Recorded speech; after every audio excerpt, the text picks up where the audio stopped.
Hello to all the PancakeSwap and community holders. How are you doing today, this afternoon, this morning, this night? At everywhere are you located to? Thanks for tuning in a new episode of PancakeTalks, this humble AMA series where we talk with other projects to see what's going on. When we talk with Annie, my partner in crime, which is mute right now. I locked it. I locked him in a cage. He's going to go out for playing right now, and we look for the market trends and how is everything going on in the wild crypto space. Hey Annie, you can talk now. I approve Yeah, it. yeah. Finally out of the cage. Welcome to another Pancake Talks, everybody. Oh, your English is improving a lot. I need to say. Thanks. Yeah, I'm improving. Okay, today we have a really nice guest. It's the second time we have them in our weekly series. Last time was a Discord demo, and now in this new format. So please, everybody, give a warm welcome to Hubert from the StakeDAO team. Hey, Howard, how you doing? No, thanks a lot for having me. It was a pleasure to No, be no, here.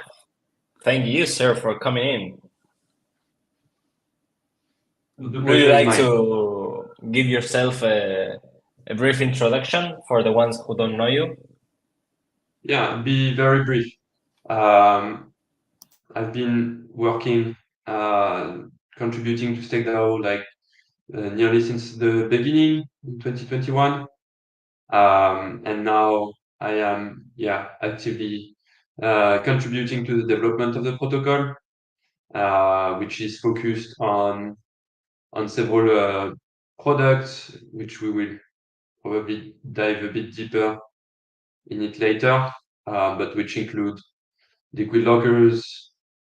So we have typically the PancakeSwap liquid locker and vote market, which is a bribe market, and which we also have for PancakeSwap. Nice Nice. introduction. Uh, Thank you very much for coming, Hubert. And we prepare some questions for you. Let me get us started with that. The first question for the people that are listening here that don't know what is StakeDAO.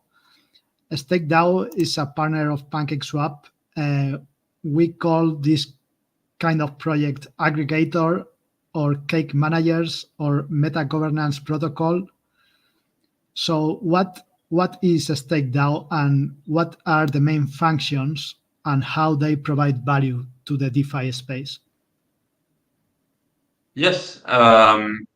So yeah, we call us also sometimes, I like this formula, governance token liquid staking protocol, Mhm. which because that's basically what we do with the liquid lockers. The core activity of StakeDAO is the liquid locker. So basically, um, people can benefit from tokens without having to lock them for a long period. So keeping them liquid, or at least as liquid as possible, right? So you have that. It's very well known for Ethereum. You have a lot of liquid staking protocols, right? And StakeDAO is focused on governance tokens, which have lockable tokenomics, right? So typically, PancakeSwap, if you want to use your cake token, you need to lock it for a certain period. To get the maximum use, you need to lock it for 4 years. And so you get the benefit of being able to vote, to receive some rewards, take part in IFOs, several benefits, right? So you give up liquidity and the possibility of exit against the opportunity of getting rewards and utility that will probably be worth more to you than the possibility of a quick exit of the cake token. That's the basic V token, V cake mechanism, right? What we put together is something where users can get all those benefits, but without the need of locking, right? They can stay liquid. So how does it work? Users, instead of locking their cake, they stake it on StakeDAO. StakeDAO will then lock it, but we will also maintain a liquidity pair which will help people exit. So basically, users, when staking their cake on StakeDAO, will get a wrapper called SD cake, like StakeDAO cake, right? And this StakeDAO cake, they can sell it through the AMM on PancakeSwap, and or to whomever, right? Whomever wants to buy it. And this is like a huge value because the normal V cake is not transferable. So we allow the cake to be transferable through those blockers. But this doesn't decrease the value for PancakeSwap because in the end, the real cake stays locked, right? So it's basically some kind of market making between those who want in and those who want out. And there is a huge lot of, you know, management work to make sure the rewards flow correctly to users. It's also much easier to use SD cake than a normal V cake because we allow people to delegate to us their voting power, which will enable us to optimize their voting power so that they get the best yield out of their V cake, right? And so yes, that's basically the core of the job. And then this allows StakeDAO to boost to get a better yield on PancakeSwap liquidity pools. So that means that other users who don't have necessarily cake token, but who use PancakeSwap as liquidity providers, instead of getting the normal yield, the normal cake rewards by providing liquidity to cake pools, to PancakeSwap pools, they will get double this amount of rewards if they go through StakeDAO. Thank you, Hubert, for this very clear explanation. And basically, if you want all the big cake utilities and rewards without needing to lock for years, this is one of the benefits of StakeDAO. Thank you for your answer. And now Chef Frank will go for next question. I would just add something to this. Sorry, Okay. I just add something to this. You can see that there is at least one other cake, as you say, like cake manager or aggregator.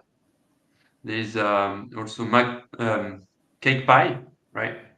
But SD cake is the only one which works with what we call the single token model. So basically, the user who stakes his cake on StakeDAO gets the full utility of the cake locked, right? Whereas on the two token model, or one could say the convex fork model, or the model used by CakePie, users who lock their cake lose the voting power that goes to another token, in this case, locked CakePie token. And so that's why SD cake is much more interesting, I believe, to users in the long term. The trade-off at the beginning is between having the voting power versus having some rewards denominated in the native token of the two token model, right? So in the case of CakePie, you are trading the cake voting power for CKP rewards. But in the long run, the CKP rewards will always tend to lower, while the voting rewards will stay flat, right? And that's why I think in the long run, the SD cake model is the best. and you can already see it. We have an APR for SDK staking, which is already like 25% better than what you see in the competition, right? So yeah, I think it's very important to highlight. Not a lot of people know that actually with StakeDAO, you don't need to hold another token, right? You have everything with your SDK. Yeah, this is important difference that there is between both cake aggregators we have, and yeah, it's a beautiful design of single token getting all the utilities. Yeah, thank you. Nice. Yes, I think we need to have the right to reply, so we can have a ring, and then we can have a panel, and then you can talk about all of your benefits, and I can ring the bell, and that's nice because everything we are talking benefits the PancakeSwap holders and community holders. I'm telling this as a big joke because that's how I am, but at the end of the day, it opens a variety of possibilities for the PancakeSwap community and the cake holders to decide where they prefer to go in these different offerings that this meta governance protocols gives. And talking about benefits and talking about one of the things that the community is asking a lot, we have just announced that there is going to be a new IFO. There was some time without one, and this one it's also coordinated with Binance listing, and we are talking about StakeDAO. So my question would be: can SDK holders participate from the IFO on PancakeSwap? Yes, the answer is yes. There was a first IFO since we launched, which was the CakePie IFO, and users could not participate at that time. But since then, we have implemented the possibility to take part in IFOs. It's going to be out very quickly, and for the next IFO, it will be possible to users. And I would go even further. It will be even possible to benefit even more from the IFO than with normal locked cake, because StakeDAO having this amount of locked cake split between all users, maybe some users are not going to take part in the IFO. That means that the other users will be able to have some kind of boosted access to the IFO, right? They will be able, let's say, for example, they need to commit that with one V cake, they are able to commit, say, one cake to the IFO. Maybe on StakeDAO, they will be able to commit 1.5 cake, right? So they will have this boosted exposure to the IFO if they want to, right? Nobody's forced to do it. And if there is still some room at the end, people who don't even have SDK will be able to take part in the IFO through the StakeDAO locker. And for this, they will need to pay a fee that will go to SDK holders, right? So in both ways, there will be massive benefit for SDK holders. Thank you for your answer. So everybody, you can participate through StakeDAO, holding SDK on the coming IFOs. Very nice.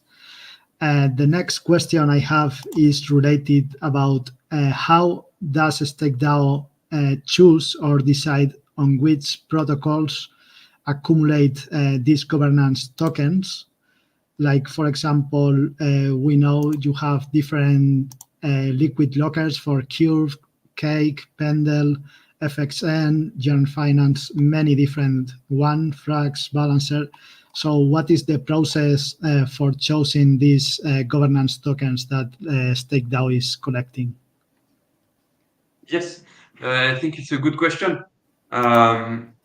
It's very strategic because having a locker people don't realize the amount of work it represents to build and then to maintain a locker. And it's a lot of maintenance work. You need to vote every week or every 2 weeks. You need to distribute keywords. You need to be aware of everything happening on the underlying protocol. You need also to adapt to the little specificities of each protocol. So it's a massive amount of work to implement and then to maintain a locker. So for us, it's a very strategic decision. And so the main stuff we are looking at when choosing a new locker are the size and the opportunity that represents the underlying protocol. In the case of PancakeSwap, for example, it represents a huge opportunity to be exposed to the biggest DEX on BNB chain, which is also a DEX that is offering stable swaps, V3, V4, V2 pools. Not many DEX offer that, right? So it enables us to offer this variety of services to StakeDAO users. It's very interesting. It's a big protocol which has a big market cap. So for us, exactly number one DEX, it will be the opportunity to get a chunk of this big protocol, and also the perspective, right? How we believe it's going to grow in the future, and typically, so we're not going to implement a locker for a protocol that is just going down and nobody uses anymore and is not bringing innovation, etc. So in the case of PancakeSwap, there is constant innovation. There is a good community, which is also a community which is very different from the community we used to have. So it's a good opportunity. Also, the other parameters which are important for us is the relationship we have with the team. For us, it's absolutely key to have a good relationship with the contributors of the underlying protocol, because it's impossible to implement a locker without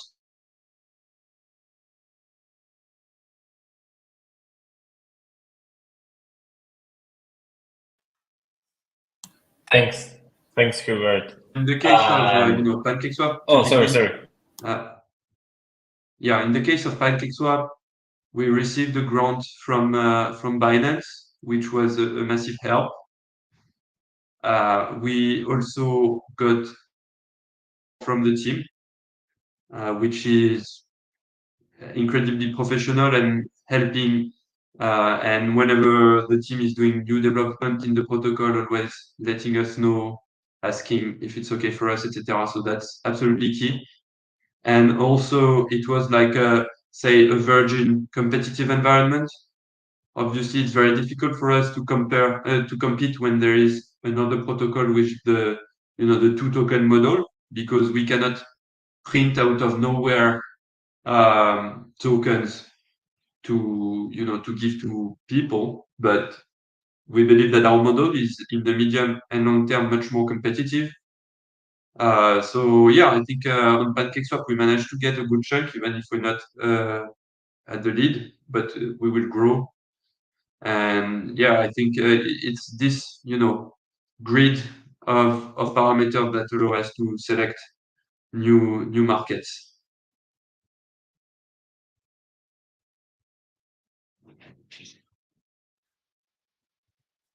Okay, thanks, Hubert. I have one small question. When you mentioned community, you said that PancakeSwap had or has the community that you were not used to work on StakeDAO. How would be that? I want to understand that. Sorry, I'm not sure what you said. No. When you were talking, you said that when you were pointing all the things that you like about PancakeSwap, you mentioned that PancakeSwap has a community that you were not used to work on a StakeDAO, and I want to know Yes. what Yes, it's were very different because um, it has a good Binance BNB chain exposure, which we didn't have at all, right? Also, there is a massive Asian community in PancakeSwap, which we didn't have much, and so we grew. It was the opportunity for us to try to adapt to this new community, which has different, communication needs, etc. So now we have specific group chats, community managers, etc. Trying to adapt to tackle this new community. Also, we were very focused on the Curve community, which is very specific in its own. With Curve, Frax, Yearn, a lot of Angle, etc. Like a lot of those protocols are kind of gravitating around the Curve ecosystem. PancakeSwap is a whole different ecosystem, and so for us, it's a new community that to reach out to, and we met actually great people there. We have an SDK specific chat in Chinese, which is incredibly active. People are helping each other. I mean, and it's beautiful to see. So I really enjoyed the community we met there. nice.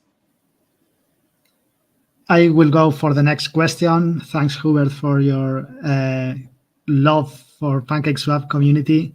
And regarding about sharing love to the community, we know you have a special campaign with some cherries on the top that is going to give some airdrop for the users. Can you explain a little bit how that works in StakeDAO?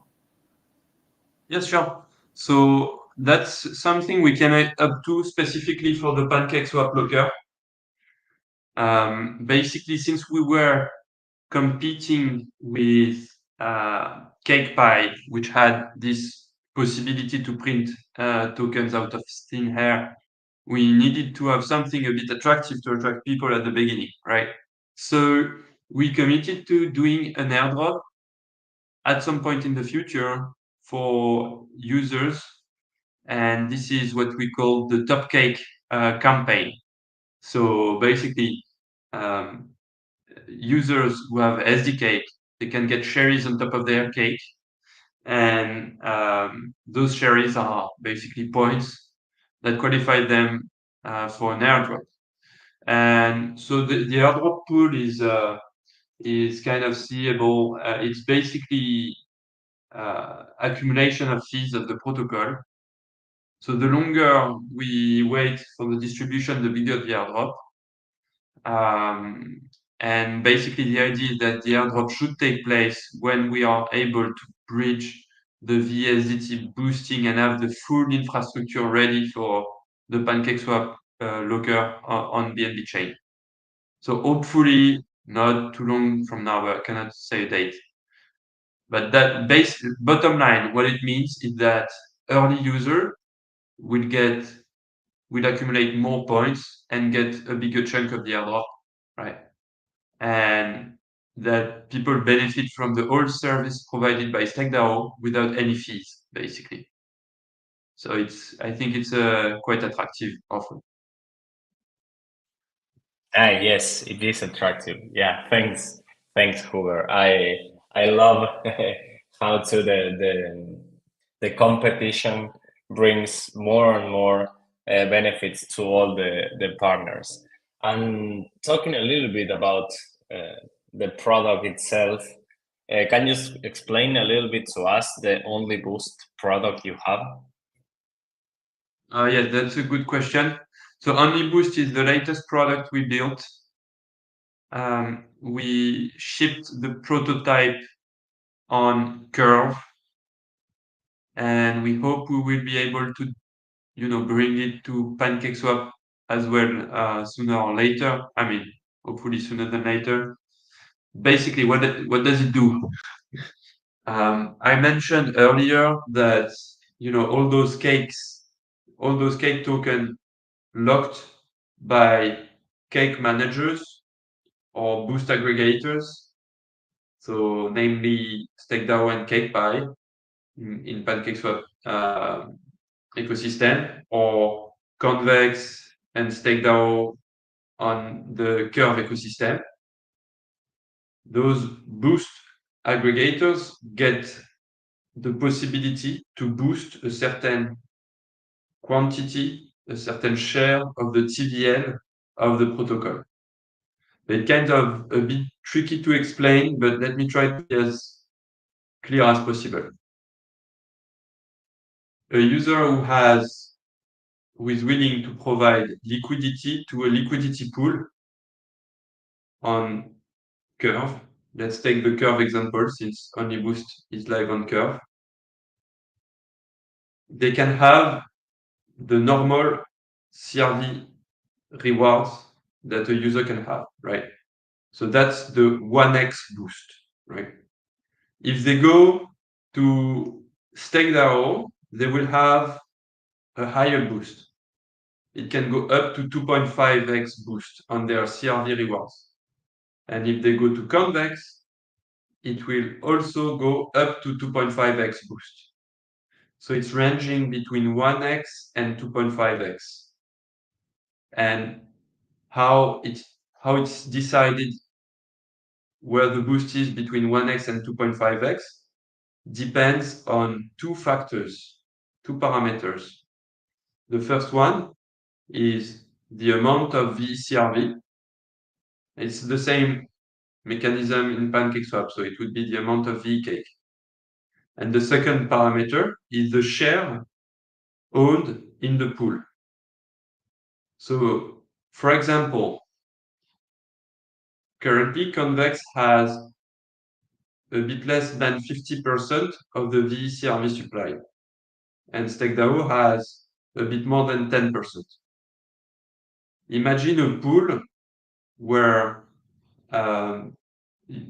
Convex has 90% of the TVL, and StakeDAO has 1% of the TVL, for example. Then Convex will have a low boost because they only have a 50% share of the total amount of VCRV, but they have a 90% share of the liquidity pool. And StakeDAO will have a big boost because they have a 10% share of the VCRV and a 1% share of the pool, right? Am I clear until now? Yes, it's a bit complex, but the DJs like me, we understand what are you saying. Please continue. Okay, cool. So it can be. So typically, you would think that the optimal is to say Convex should have 50% of the TVL and StakeDAO 10% of the TVL. But it's not as simple because Convex has fees, StakeDAO has fees, and Convex has incentives, and StakeDAO has incentives, right? So you need to factor all that, take all that into account to see what would be the optimal allocation of the TVL, right? And that's what OnlyBoost does. OnlyBoost is a contract which sits on top of those protocols, on top of CRV managers, and in the future, it will sit on top of cake managers, and it will allocate the liquidity provided by users to the different managers to maximize the boost and therefore the rewards. So currently, it allocates between Convex and StakeDAO to maximize the amount of CRV rewards to the user. And in the future, when we deploy OnlyBoost on PancakeSwap, it will maximize the allocation of LPs of users between CakePie and StakeDAO.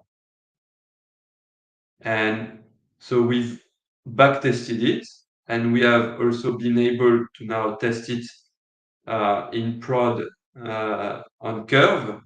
We have now more than 30 pools with big deposits on Curve only boosts.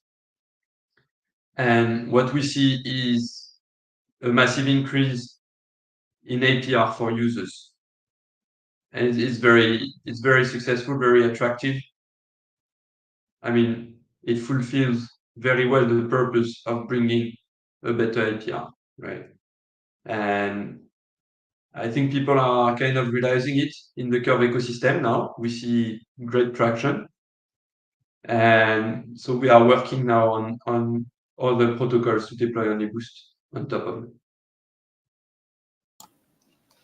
Thank you, Hubert, for your answer to this. I understand it's a bit of a tricky subject, so I would say to the community, please note any question and can probably answer them you at the end have of the call. the explanation is available also on StakeDAO documentation. If you need some time to read and go through all this, seems like a lot of calculations that they need to do. But at the end, if you are a user, what matters is that you will see a better APR. It's a lot of calculations behind it, but I think the users will enjoy that. And I'm very happy that that can come to the PancakeSwap ecosystem in the future. So yeah, very nice. And let's move to the last question. And after that, you can give us, Hubert, a brief demo about the bot market that is on StakeDAO. So the last question is a bit philosophical. It's about how do you see the future of decentralized finance in terms of innovations, how it's going to evolve in the next, let's say, 5 years? Yeah, to be honest, I have no clue. I don't know at all. I hope it evolves. I see obviously bright days for blockchain as a whole. I think EVM chains are going to really succeed, sorry. And I think, but everybody's been saying that for a long time, right? But I think with all the ETFs and you know, now we have PayPal with the PYUSD, a lot of institutionals who start looking at it very seriously. I think DeFi is a great place for. I think it's the best place actually for trading and leveraging for big amounts, right? If you're an institutional user, you cannot. I mean, if you're a big institutional user, you cannot rely only on centralized exchanges, right?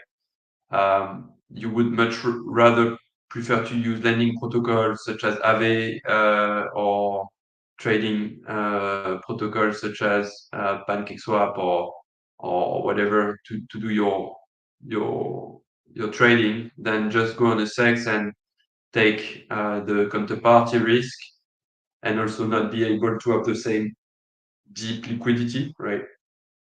So I think this is going to be good. I think people are getting more and more sophisticated. It's really appealing at this current cycle. It looks like people are much more sophisticated than the previous cycle. Previous cycle, it was all about liquidity mining, right? Which was a smart innovation, but really with some downside as well. People thought of it as being a free meal, and actually it comes with a massive toll as well. now it looks like protocols are really focused on the product they are building and users as well. We see that, you know, people are getting some very complicated products, such as the one developed by Pendle, for example. So they are trading yield. It's crazy, right? Who would have thought that this could work at the previous bull run, like yield trading? It's super interesting. I don't know what are going to be the innovation that will come in the 5 years. Probably some stuff related to account abstraction and mass adoption of retail. But sincerely, I don't know. Yeah, I think that the big answer for all of the three of us and the community here and it's we don't know. And yeah, I support the idea that you said that we are evolving on a baby steps maybe, and that steps could be the cycles. If you, uh, I think we need to realize that the whole crypto ecosystem is young, uh, from the conception of Bitcoin to right now, it's just a few years if you compare with the rest of the markets. So yes, I support the idea that every cycle we get a little bit more smart and a little bit maybe less decent. No way, because the decentness it's all evolving in a progressive way. But yes, I also think that we are doing like baby steps every cycle, and I really support your vision. And yes, Annie, do you have any other question? I see some questions in the community. Not sure if Hubert can take it. Yes, please. Can you read them? I don't know where to read Yes, them. of course. The first one is from the DeFi Club. And it says something like, how much revenue does StakeDAO generates on an annual basis? I don't know if you know that data. Yes, yes. Alors, there is revenue for SDT and revenue for the treasury.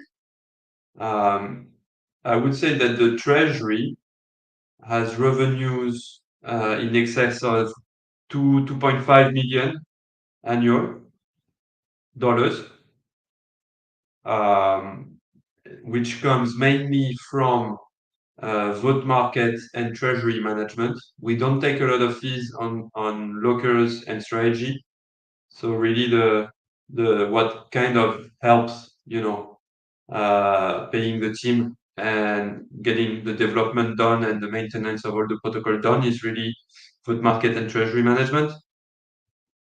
And we are around break even, basically, in terms of the cost and the revenue.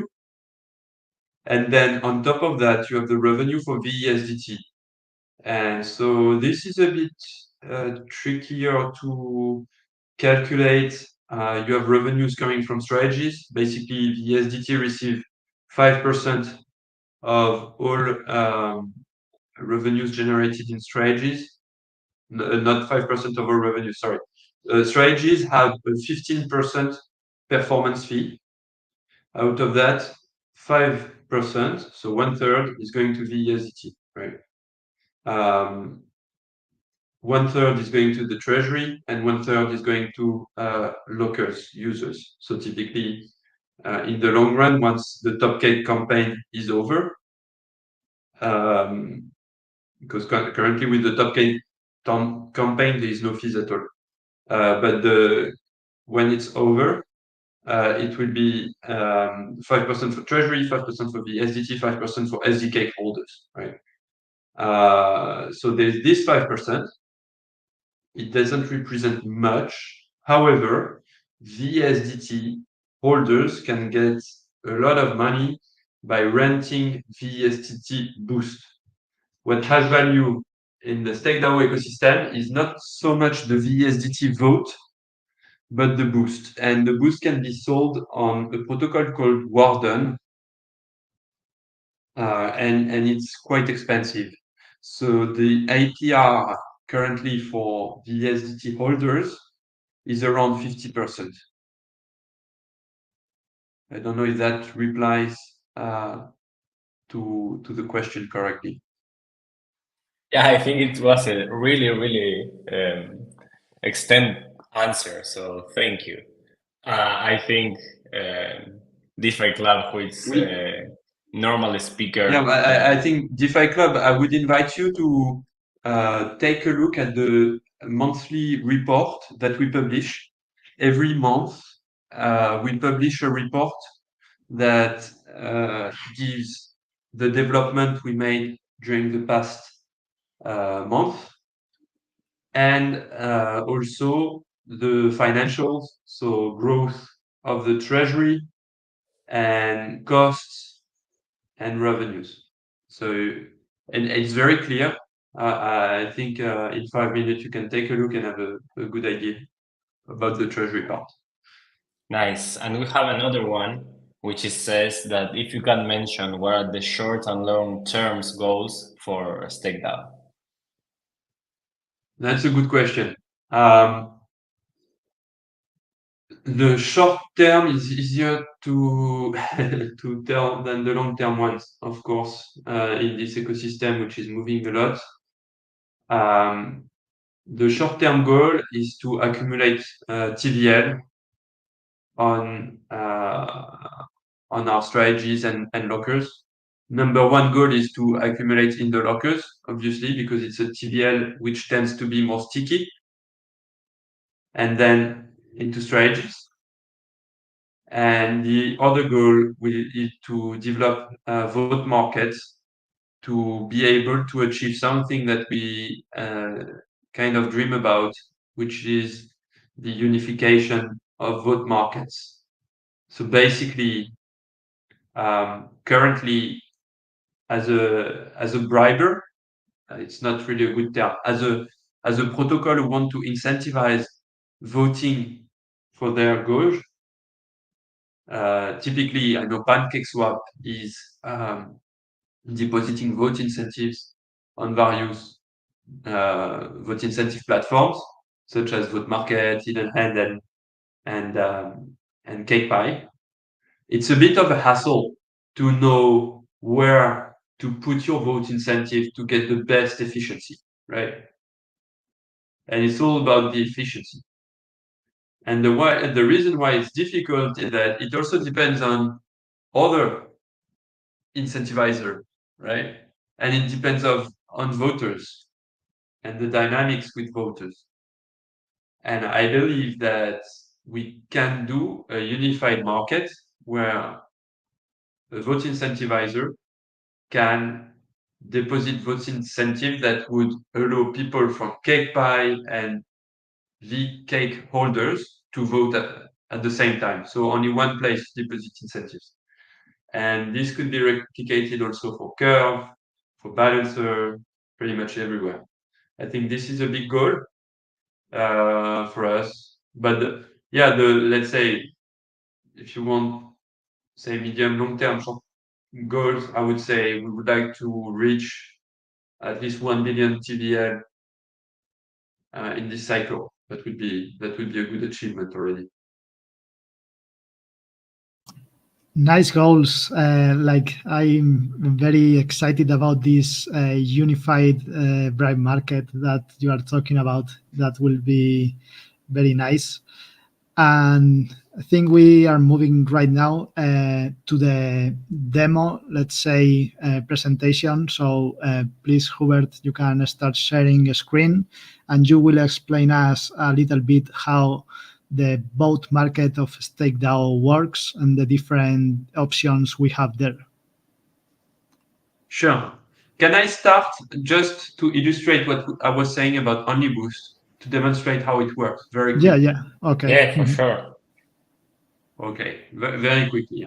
So this is the landing page of StakeDAO, right? You can see our three products, the liquid lockers, which is what I call the governance token liquid staking. You can see here, PancakeSwap is here. The strategies, which is what I talked about, boosting your liquidity pool deposits, and vote market, which is what we will discuss after. So OnlyBoost is is in the strategies, right? So let's look at for example, this only boost, right? So people have ETH plus, wrapped ETH, Curve LP token, and they just deposit it on StakeDAO, right? And then the contract will calculate an optimal balance between Convex and StakeDAO. And this optimal balance, it moves, depending on deposits also outside of StakeDAO.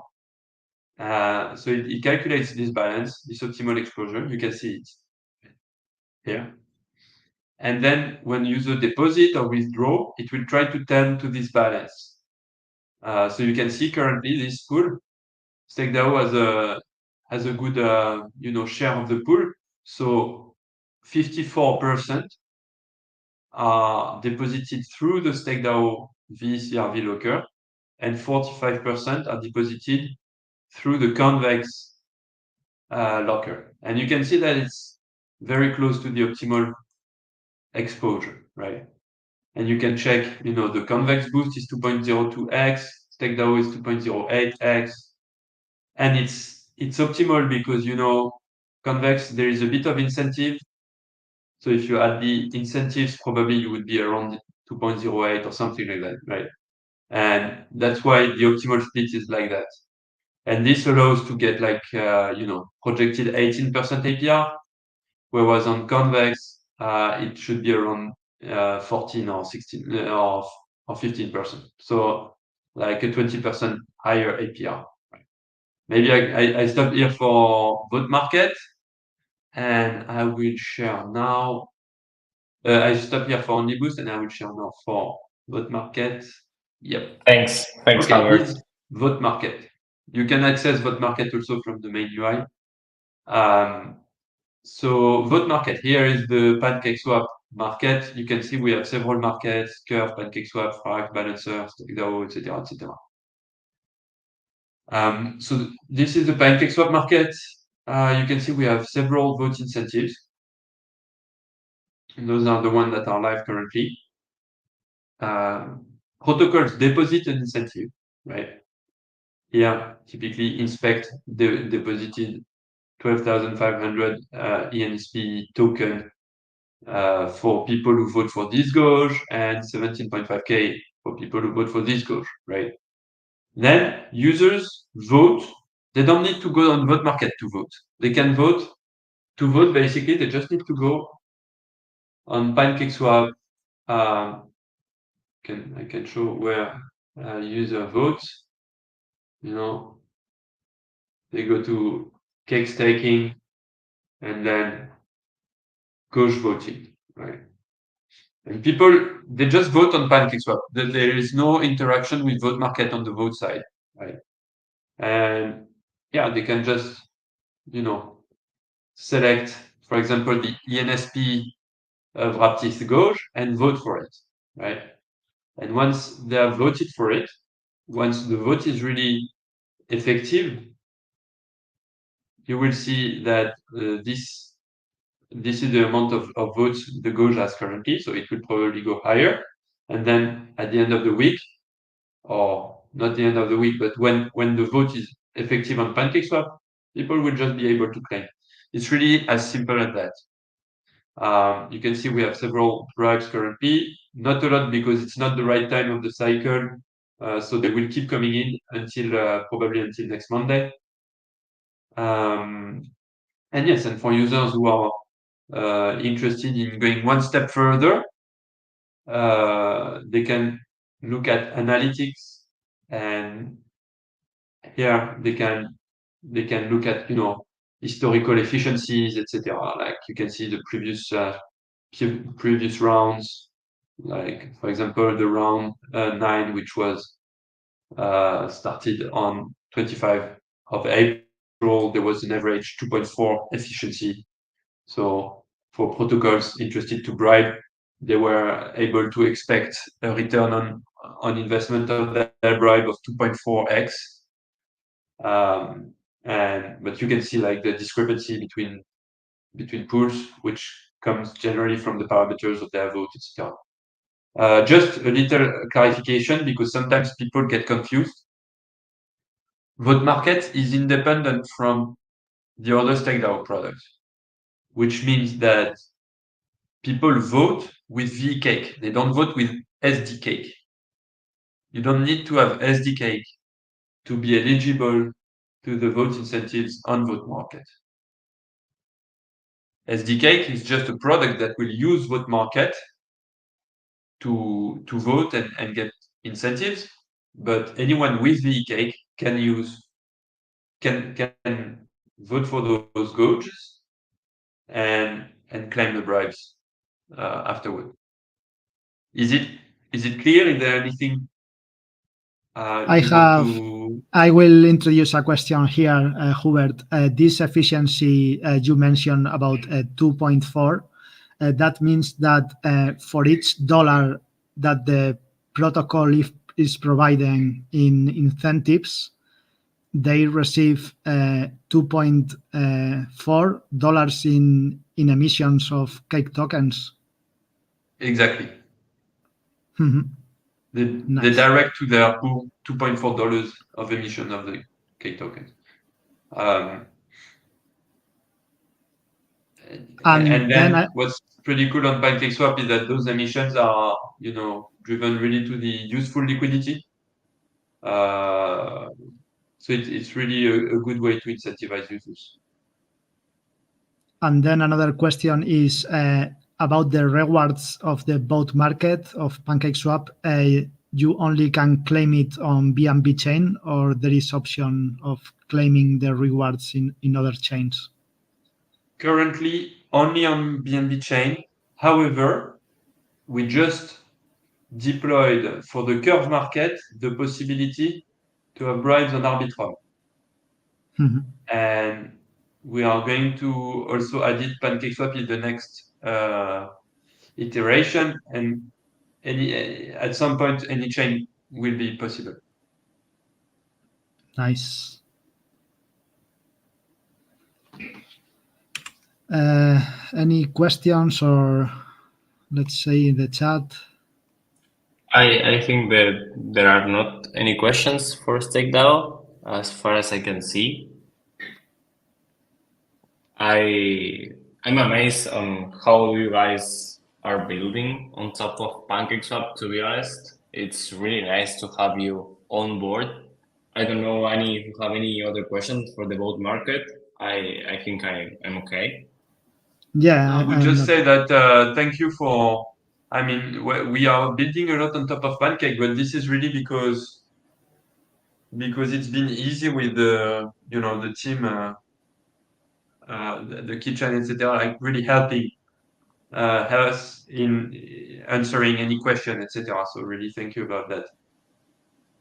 No, thank you. I'm seeing we are 2,600 visualizations on Twitter. It's really nice. We have also bring our podcast series to that, because it appears on the live section on Twitter, so people can also be aware, since it's really difficult because we have a lot of announcements and there are a lot of happening at the ecosystem at the same moment. So yeah, if there isn't any other questions, I think we can wrap up. It was a full hour of StakeDAO catching up with us what they are into. So thank you a lot, Hubert.